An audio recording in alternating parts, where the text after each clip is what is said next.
Antes de abordar de manera específica la disciplina del derecho internacional de los derechos humanos, es importante ubicar dentro del derecho internacional público precisamente el desarrollo de esta disciplina y la inquietud geopolítica de protección de la persona humana.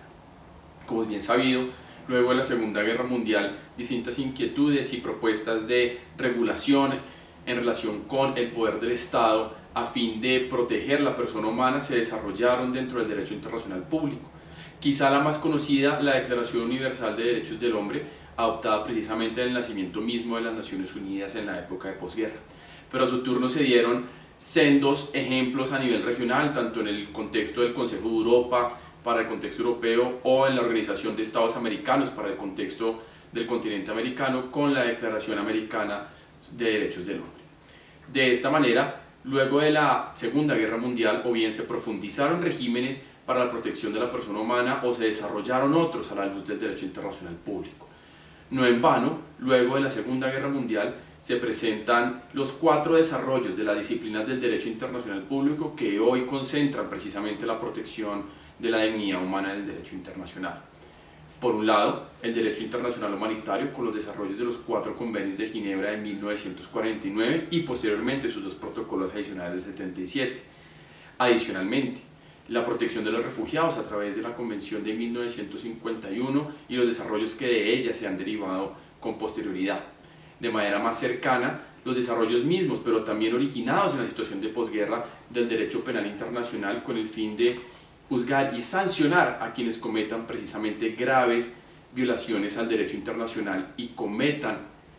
crímenes internacionales, hoy por hoy representado en la Corte Penal Internacional. Y en un cuarto lugar, los desarrollos que se presentan precisamente en el derecho internacional de los derechos humanos. Como bien se mencionó, los orígenes de las declaraciones, tanto la Declaración Universal como la Declaración Americana, y más particularmente en su momento la adopción del Convenio Europeo sobre Derechos y Garantías Fundamentales, conocido mejor hoy como la Convención Europea de Derechos Humanos, se fundan como hitos del derecho internacional de los derechos humanos que se desarrollan posteriormente a través de los distintos sistemas, bien sea el sistema universal, nacido y precisamente desarrollado por las Naciones Unidas, y o los sistemas regionales que desde entonces han sufrido transformaciones diversas. De esta forma, hoy el derecho internacional de los derechos humanos se constituye no solo como una disciplina, sino como una de las iniciativas más poderosas dentro del derecho internacional, y por tanto los desarrollos tanto institucionales como jurídicos y jurisprudenciales son hoy o constituyen hoy una de las disciplinas más robustas del derecho internacional público. Actualmente, en el derecho internacional de los derechos humanos contamos con 2 grandes secciones en términos de sistemas o institucionalidad para no solo el desarrollo, sino aplicación y protección de la persona humana. Por un lado, encontramos precisamente el desarrollo universal o sistema universal, mejor conocido también como el Sistema de Naciones Unidas, que a través de distintos órganos desarrollan precisamente esta tarea o competencia o mandato de protección de los derechos humanos. Y por otro lado, los desarrollos más de carácter regional, que se constituyen hoy alrededor de 3 organizaciones internacionales, a saber el Consejo de Europa por un lado, la Organización de Estados Americanos por el otro, y finalmente la Unión Africana de Naciones, como los sistemas que, teniendo en cuenta las circunstancias o particularidades regionales, desarrollan también esa protección. De esta manera, empezando por el Sistema de Naciones Unidas, encontramos que el Sistema de Naciones Unidas cuenta con 2 tipos de órganos o instrumentos que fungen como precisamente las herramientas que tiene Naciones Unidas para avanzar en la protección y garantía y respeto de los derechos humanos. De esta manera, dentro del sistema de Naciones Unidas, usualmente se hace relación a los mecanismos extraconvencionales, por ser estos desarrollados por fuera de decisiones de carácter convencional o tratados internacionales, y los mecanismos convencionales, que precisamente son creados y desarrollados por tratados internacionales suscritos y ratificados por los estados. Empezando por los sistemas no convencionales, teníamos en su origen la Comisión de Derechos Humanos y la Subcomisión como los órganos que de manera, si se quiere, política daban una discusión en relación con el cumplimiento y respeto de los derechos humanos en el marco de la organización. No obstante, con recientes reformas en el marco de las Naciones Unidas, se ha creado o transformado esta comisión en el Consejo de Derechos Humanos, recogiendo no solo las funciones mismas que tenía la comisión, sino desarrollando mecanismos novedosos para el diálogo político, y quizá el mecanismo novedoso que se viene implementando esta reforma por parte del Consejo es precisamente del examen periódico universal, en el cual todos los Estados miembros de la Organización de Naciones Unidas se sientan con sus pares precisamente a tener un diálogo sobre la situación de derechos humanos en su interior, y sus pares realizan precisamente este diálogo con el fin de llegar no solo a unas conclusiones sino a unas recomendaciones. De esta manera, y por ello se le conoce como universal, todos los Estados miembros de la Organización de Naciones Unidas deben tomar su turno para someterse al examen periódico universal, y se hace, como dice su nombre, de manera periódica. Pero el Consejo de Derechos Humanos no solo tiene precisamente este diálogo político, sino que también hace un monitoreo técnico en materia de la situación de derechos humanos, y para ello cuenta con los llamados mecanismos especiales, también conocidos como relatores especiales o grupos de trabajo. La diferencia entre uno y otro simplemente radica en que el mandato puede ser unipersonal para efectos de los relatores o con un grupo colectivo para efectos de los grupos. De esta manera, tanto de manera de país, por ejemplo, la designación por parte del Consejo de un relator especial para Haití hace unos años, o la designación en relación, por ejemplo, con Irán, son ejemplos precisamente de focalizar la atención y poder tener datos específicos de la situación de derechos humanos cuando ello lo amerita por decisión política del Consejo. A su turno también, problemáticas específicas en materia de derechos humanos que preocupan o llaman la atención del Consejo pueden ser monitoreadas a través de sus mecanismos, como lo son, por ejemplo, la situación en materia de desaparición forzada, la situación, por ejemplo, de los derechos de personas albinas, o la situación que se presenta en relación con el respeto y garantía de los derechos humanos en el marco de operaciones empresariales. De esta manera, el Consejo de Derechos Humanos no solo da un diálogo político, sino que también cuenta con unos mecanismos técnicos de seguimiento y monitoreo que, de acuerdo con su mandato, precisamente reportan al mismo Consejo la situación de derechos humanos, bien sea en un país específico o a nivel global alrededor de un asunto de derechos humanos en particular. De esta forma, Naciones Unidas, a través de sus mecanismos convencionales, tienen un desarrollo, precisamente un monitoreo de la situación de derechos humanos, y le permite a esta organización adoptar decisiones en la materia. Por otra parte, tenemos los mecanismos convencionales de Naciones Unidas, que, como se mencionó, son desarrollados y creados en sí mismos por tratados internacionales suscritos y ratificados por los estados. A la fecha encontramos 9 instrumentos internacionales en el marco del sistema de Naciones Unidas que desarrollan distintos asuntos en materia de derechos humanos, empezando por sus principales instrumentos, como es el Pacto Internacional de Derechos Civiles y Políticos y el Pacto Internacional de Derechos Económicos, Sociales y Culturales. Pero desde entonces, en la década de los 70, los cuales se adoptaron estos pactos, se han desarrollado distintas problemáticas, por ejemplo, en materia de erradicación de la tortura, en materia del derecho de los niños y las niñas, en materia de violencia contra la mujer o de los derechos de las personas con discapacidad. Y cada uno de estos asuntos, como otros, han sido desarrollados a través de tratados, y se han creado sendos órganos conocidos como los comités, que desarrollan precisamente la implementación de sus tratados, pero también hacen monitoreo y pueden conocer de comunicaciones individuales o interestatales para desarrollar efectivamente no solo los instrumentos mismos y las obligaciones de los estados, sino para verificar el cumplimiento y, si es del caso, reconocer la responsabilidad internacional por violaciones de los derechos humanos consagrados en estos tratados. De esta manera, no solo a través de un diálogo político, como se comentó en el marco del EPO, y un monitoreo a través de los mecanismos especiales, sino a través de la creación de los mecanismos convencionales o comités, los cuales hacen la supervisión y monitoreo de la implementación de los tratados internacionales que hacen parte del sistema de Naciones Unidas. La organización en sí mismo lleva a cabo todo el proceso de desarrollo de los derechos humanos, tal como es uno de los objetivos de la organización, de acuerdo con el artículo 1 de la Carta de las Naciones Unidas.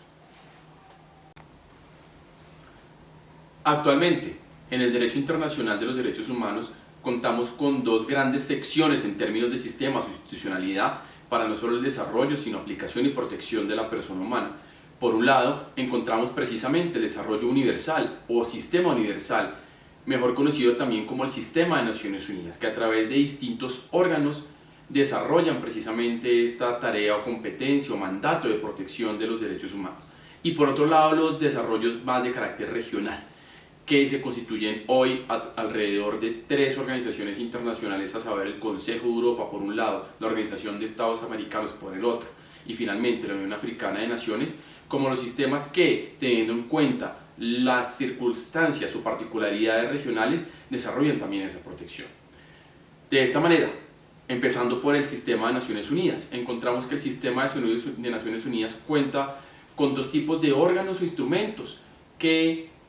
fungen como precisamente las herramientas que tiene Naciones Unidas para avanzar en la protección y garantía y respeto de los derechos humanos. De esta manera, dentro del sistema de Naciones Unidas, usualmente se hace relación a los mecanismos extraconvencionales, por ser estos desarrollados por fuera de decisiones de carácter convencional o tratados internacionales, y los mecanismos convencionales, que precisamente son creados y desarrollados por tratados internacionales suscritos y ratificados por los estados. Empezando por los sistemas no convencionales, teníamos en su origen la Comisión de Derechos Humanos y la Subcomisión como los órganos que de manera, si se quiere, política daban una discusión en relación con el cumplimiento y respeto de los derechos humanos en el marco de la organización. No obstante, con recientes reformas en el marco de las Naciones Unidas, se ha creado o transformado esta comisión en el Consejo de Derechos Humanos, recogiendo no solo las funciones mismas que tenía la comisión, sino desarrollando mecanismos novedosos para el diálogo político. Y quizá el mecanismo novedoso que se viene implementando esta reforma por parte del Consejo es precisamente del examen periódico universal, en el cual todos los estados miembros de la Organización de Naciones Unidas se sientan con sus pares precisamente a tener un diálogo sobre la situación de derechos humanos en su interior, y sus pares realizan precisamente este diálogo con el fin de llegar no solo a unas conclusiones sino a unas recomendaciones. De esta manera, y por ello se le conoce como universal, todos los estados miembros de la Organización de Naciones Unidas deben tomar su turno para someterse al examen periódico universal, y se hace, como dice su nombre, de manera periódica. Pero el Consejo de Derechos Humanos no solo tiene precisamente este diálogo político, sino que también hace un monitoreo técnico en materia de situación de derechos humanos, y para ello cuenta con los llamados mecanismos especiales, también conocidos como relatores especiales o grupos de trabajo. La diferencia entre uno y otro simplemente radica en que el mandato puede ser unipersonal para efectos de los relatores o con un grupo colectivo para efectos de los grupos. De esta manera, tanto de manera de país, por ejemplo, la designación por parte del Consejo de un relator especial para Haití hace unos años, o la designación en relación, por ejemplo, con Irán, son ejemplos precisamente de focalizar la atención y poder tener datos específicos de la situación de derechos humanos cuando ello lo amerita por decisión política del Consejo. A su turno también, problemáticas específicas en materia de derechos humanos que preocupan o llaman la atención del Consejo pueden ser monitoreadas a través de sus mecanismos, como lo son, por ejemplo, la situación en materia de desaparición forzada, la situación, por ejemplo, de los derechos de personas albinas, o la situación que se presenta en relación con el respeto y garantía de los derechos humanos en el marco de operaciones empresariales. De esta manera, el Consejo de Derechos Humanos no solo da un diálogo político, sino que también cuenta con unos mecanismos técnicos de seguimiento y monitoreo que, de acuerdo con su mandato, precisamente reportan al mismo Consejo la situación de derechos humanos, bien sea en un país específico o a nivel global alrededor de un asunto de derechos humanos en particular. De esta forma, Naciones Unidas, a través de sus mecanismos convencionales, tienen un desarrollo, precisamente un monitoreo de la situación de derechos humanos, y le permite a esta organización adoptar decisiones en la materia. Por otra parte, tenemos los mecanismos convencionales de Naciones Unidas, que, como se mencionó, son desarrollados y creados en sí mismos por tratados internacionales suscritos y ratificados por los estados. A la fecha encontramos 9 instrumentos internacionales en el marco del sistema de Naciones Unidas que desarrollan distintos asuntos en materia de derechos humanos, empezando por sus principales instrumentos, como es el Pacto Internacional de Derechos Civiles y Políticos y el Pacto Internacional de Derechos Económicos, Sociales y Culturales. Pero desde entonces, en la década de los 70, los cuales se adoptaron estos pactos, se han desarrollado distintas problemáticas, por ejemplo, en materia de erradicación de la tortura, en materia del derecho de los niños y las niñas, en materia de violencia contra la mujer o de los derechos de las personas con discapacidad. Y cada uno de estos asuntos, como otros, han sido desarrollados a través de tratados, y se han creado sendos órganos conocidos como los comités, que desarrollan precisamente la implementación de sus tratados, pero también hacen monitoreo y pueden conocer de comunicaciones individuales o interestatales para desarrollar efectivamente no solo los instrumentos mismos y las obligaciones de los estados, sino para verificar el cumplimiento y, si es del caso, reconocer la responsabilidad internacional por violaciones de los derechos humanos consagrados en estos tratados. Por su parte, a efectos del continente americano, la Organización de Estados Americanos desarrolló el sistema para efectos de la región. De esta manera, el Sistema Interamericano de Derechos Humanos se encuentra compuesto hoy por dos órganos. Por un lado, la Comisión Interamericana de Derechos Humanos, como órgano cuasi judicial que no solo hace monitoreo y seguimiento a la situación de derechos humanos y además promoción de los derechos humanos de la región, sino que también conoce casos particulares por presuntas violaciones de derechos humanos. Y por otro lado, la Corte Interamericana de Derechos Humanos, como órgano efectivamente judicial que conoce casos a efectos de evaluar la responsabilidad internacional del Estado por vulneraciones a los derechos humanos consagrados en los instrumentos del sistema. De esta manera, el principal instrumento del sistema es la Convención Americana de Derechos Humanos, la cual ha sido complementada con posterioridad con otros instrumentos de carácter particular respecto de problemáticas específicas de derechos humanos en la región, a saber la eliminación de la tortura, a saber la protección de los derechos de las mujeres, a saber la protección de los derechos y particularmente la eliminación de la discriminación de personas con discapacidad. De esta manera, junto a estos otros instrumentos, tanto la Comisión como la Corte Interamericana de Derechos Humanos han adelantado sus competencias, cada una de manera complementaria con la otra, a efectos de avanzar la protección de los derechos humanos en la región. De esta forma, desarrollando un poco más a efectos de la Comisión Interamericana de Derechos Humanos, encontramos que la Comisión adopta informes, bien sea de carácter temático, como por ejemplo en materia de la libertad de expresión o en materia de la situación de los defensores o defensoras de derechos humanos en las Américas, sino también informes en relación con los estados miembros de la organización, previa invitación precisamente de los estados a visitar en materia local y conocer de manera directa, entrevistarse con las autoridades,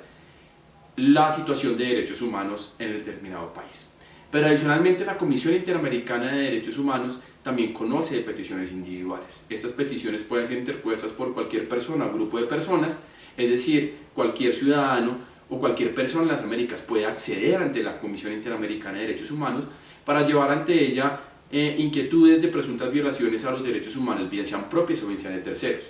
En este marco es importante resaltar cómo organizaciones de la sociedad civil han precisamente adelantado una importante labor de representación y asesoría precisamente a víctimas ante la Comisión y acompañan estos procesos. Si bien estas organizaciones han llevado esta importante representación, las víctimas directamente pueden acceder sin necesidad de intermediario o abogado. De esta manera, la Comisión Interamericana conoce del caso, hace un llamado al Estado precisamente para no solo verificar los requisitos de forma, sino también para conocer cuál es la posición del Estado y el conocimiento de la situación por parte de este. Y en este diálogo cuasi judicial que se adelanta ante la Comisión verifica efectivamente si se han cumplido o no con los derechos de la Convención Americana u otro tratado del cual sea competente. A su turno también, en el marco del procedimiento, puede conocer también u ordenar medidas cautelares que tienen como finalidad la protección de las personas en tanto hay un riesgo real e inminente del cual las personas puedan estar afectadas de manera irreparable en sus derechos. De esta forma, luego el proceso ante la Comisión adopta un informe de fondo o informe de artículo 50, porque se encuentra así establecido en el artículo 50 de la Convención Americana sobre Derechos Humanos, e invita al Estado a, si encuentra que hay vulneraciones a los derechos humanos, a adoptar las medidas para la reparación. Si en este punto del proceso la Comisión considera que el caso amerita ser conocido por la Corte Interamericana de Derechos Humanos, transmite el caso ante la Corte para que la Corte pueda ejercer su jurisdicción de carácter judicial. De esta manera, ante la Corte Interamericana de Derechos Humanos, a diferencia ante la Comisión, las personas no tienen la posibilidad de decidir si someter el caso ante la Corte, lo hace la Comisión o el Estado que se encuentra sujeto precisamente al caso, sin que ello signifique que los representantes y las víctimas no tengan participación en el proceso ante la Corte. De esta manera, las víctimas, a partir del año 2001, con la transformación del reglamento ante la Corte, tienen participación activa dentro del proceso y esta participación se refleja precisamente como sujetos procesales en el mismo. De esta manera pueden solicitar pruebas, adicionar argumentos, pueden controvertir las pruebas que presente el Estado, etc., siendo una única limitante que se encuentra hoy de la participación de las víctimas en el proceso ante la Corte el de llevar hechos distintos a los cuales fueron presentados por parte de la Comisión en su informe de fondo al momento de remitir el caso ante la Corte. A su turno también, la misma Corte Interamericana de Derechos Humanos durante el proceso puede adoptar medidas provisionales o de protección, similares a las medidas cautelares adoptadas por la Comisión en el desarrollo de su reglamento, que buscan precisamente proteger también de riesgos reales inminentes de posibles vulneraciones irreparables a las personas. De esta manera, la Corte, en el marco de los casos, no solo protege a las personas, sino que analiza y desarrolla en relación con los hechos que se le presenten si se configura o no la responsabilidad internacional del Estado. Y en caso de configurarse y haberse producido un daño en relación con esas violaciones a los derechos humanos, ordena también las correspondientes reparaciones, que pueden ser económicas, como son las indemnizaciones, o que pueden ser de tipo de medidas de satisfacción a efectos de conmemorar y rememorar y enaltecer la memoria de las víctimas, o pueden ser medidas de rehabilitación que procuran precisamente el restablecimiento de la situación de la víctima para que ésta pueda reincorporarse de nuevo y tras superado el hecho victimizante a la sociedad, bien sea de manera física o bien sea de manera económica o psicosocial. O puede dictar también medidas de no repetición a efectos de que los hechos victimizantes no se repitan. De esta forma, la Corte Interamericana de Derechos Humanos conoce de casos particulares, pero también conoce de opiniones consultivas. Estas opiniones, que pueden ser solicitadas por los estados o por la Comisión Interamericana de Derechos Humanos, tienen como fin resolver preguntas en relación con la interpretación y aplicación de los tratados internacionales de derechos humanos que puedan tener estos órganos, y con ello también se hace un desarrollo importante en materia de los alcances del derecho internacional de los derechos humanos por parte de la Corte, y sirven de orientación para los estados y para los ciudadanos y la comunidad en general en cómo se adelantan los procesos y el alcance de las obligaciones internacionales de los derechos humanos en el sistema interamericano o en el derecho internacional de los derechos humanos. Finalmente, en relación con los sistemas regionales, en el ámbito africano se desarrolló por parte de la Unión Africana de Naciones también el propio sistema para la región africana. Este, si se quiere, es el sistema más joven, pero no por ello menos importante a los otros dos, bien sea el europeo o bien sea el interamericano. En la década de los 80 se creó no solo la Carta Africana de Derechos Humanos y de los Pueblos, sino también la Comisión Africana de Derechos Humanos y de los Pueblos, y desde aquí una de las particularidades precisamente regionales de ese sistema, ya que no solo se centra en derechos puramente individuales, como es usualmente dentro del derecho internacional de los derechos humanos, sino que también adelanta un escenario de derechos colectivos o de los pueblos, como es desarrollado por la misma Carta, a fin de reconocer derechos colectivos como derechos humanos, y esta es una de las particularidades específicas de este sistema. Adicionalmente, nació con un solo órgano cuasi judicial, como es la Comisión Africana, que tiene funciones similares al de la Comisión Interamericana de Derechos Humanos y que desarrolla no solo funciones de monitoreo y seguimiento, sino también de promoción y de conocimiento de peticiones, siendo muy rica precisamente las decisiones de la Comisión en distintos asuntos propios o retos propios en el marco africano, como es por ejemplo la protección de derechos contra la mujer o por ejemplo en materia de derechos con discapacidad, de personas con discapacidad. De esta manera, con posterioridad, ya entrado el siglo XXI, se decidió por parte de la Unión Africana crear a su turno también una corte como órgano propiamente judicial que pudiera tomar decisiones vinculantes en relación con los miembros de la Unión Africana que reconocieran la competencia de esta corte y que desarrollase su jurisprudencia. La Corte, si se quiere, es el órgano judicial en materia de derecho internacional de los derechos humanos más joven, que cuenta con innumerables retos en adelante en el marco de la región africana y que ya inició labores con la adopción de decisiones propiamente judiciales en el marco del sistema africano. De esta manera, adicional a la Carta Africana de Derechos Humanos y de los Pueblos, se adicionan otros instrumentos, como por ejemplo instrumentos para efectos de la protección de los derechos de la mujer en el contexto africano, los cuales han sido precisamente respuesta a las inquietudes propias de los retos en materia de derechos humanos de esta región. Así, de esta manera, contamos a la fecha con 3 sistemas regionales. Uno, el sistema europeo, reitero, con la Corte Europea de Derechos Humanos, con los desarrollos desde mediados del siglo XX con una rica jurisprudencia en diversas materias en respecto del derecho internacional de los derechos humanos, el sistema interamericano con sus dos órganos, la Comisión Interamericana de Derechos Humanos y la Corte Interamericana de Derechos Humanos, los cuales de manera complementaria llevan a cabo el proceso de no solo promoción, sino especialmente protección de los derechos humanos en el continente americano,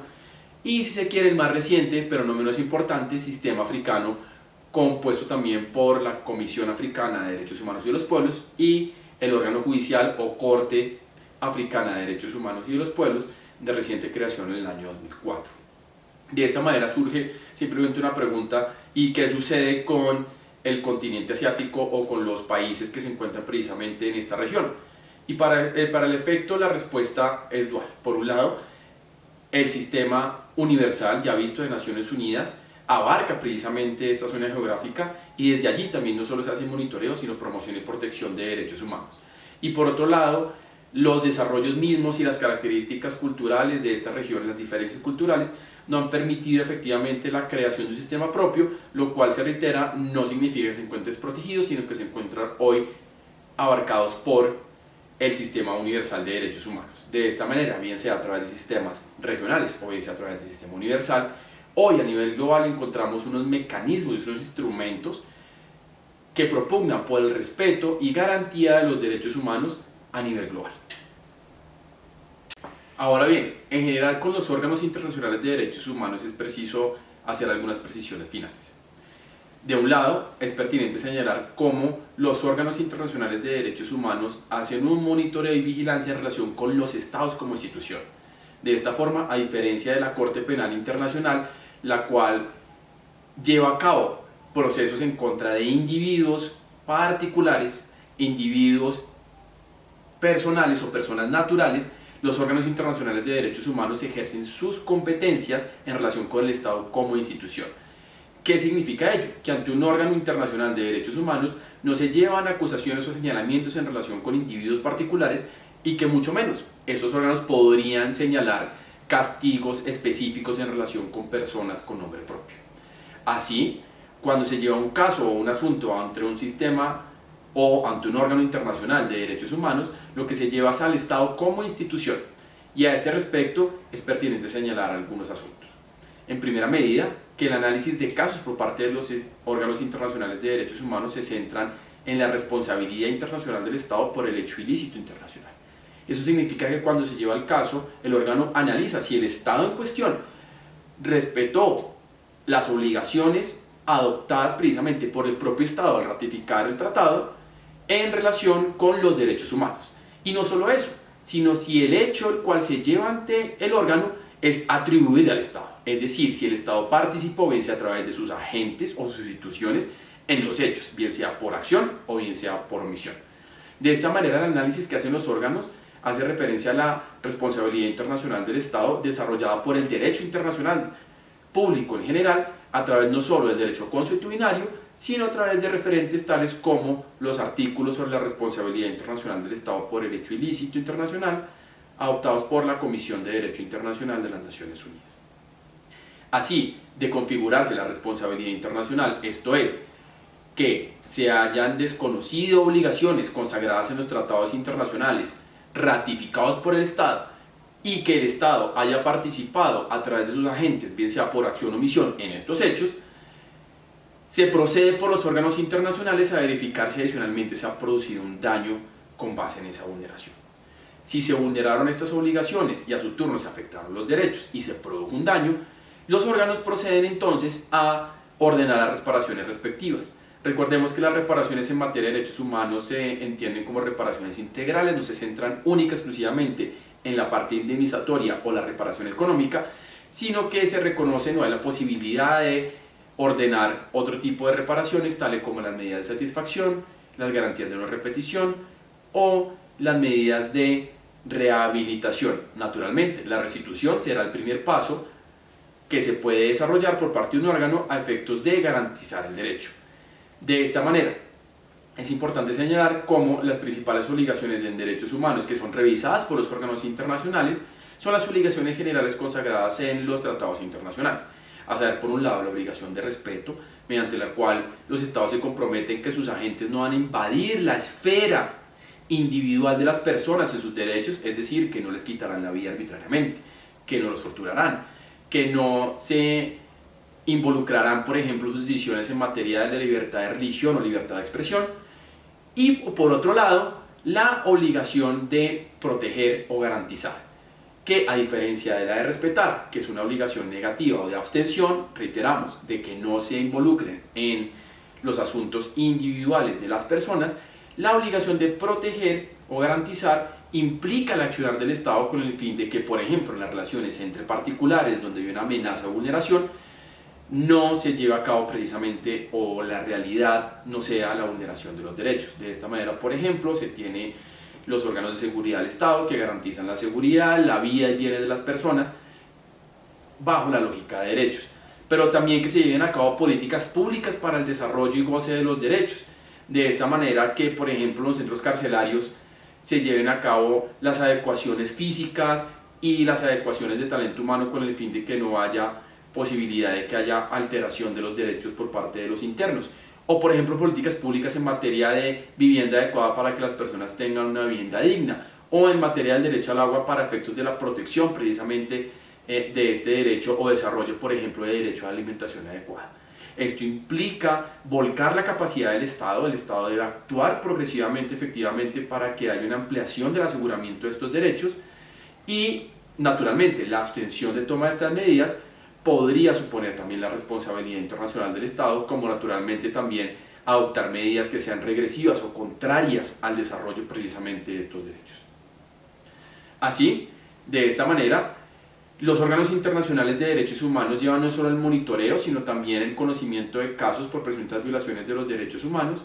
y llevan a cabo su mandato principal, que es el de precisamente promulgar y promover el respeto de los derechos humanos a través no solo de medidas de promoción y protección, sino también a través de los mecanismos de conocimientos de casos y las respectivas reparaciones que se llevan adelante una vez se haya configurado la responsabilidad internacional.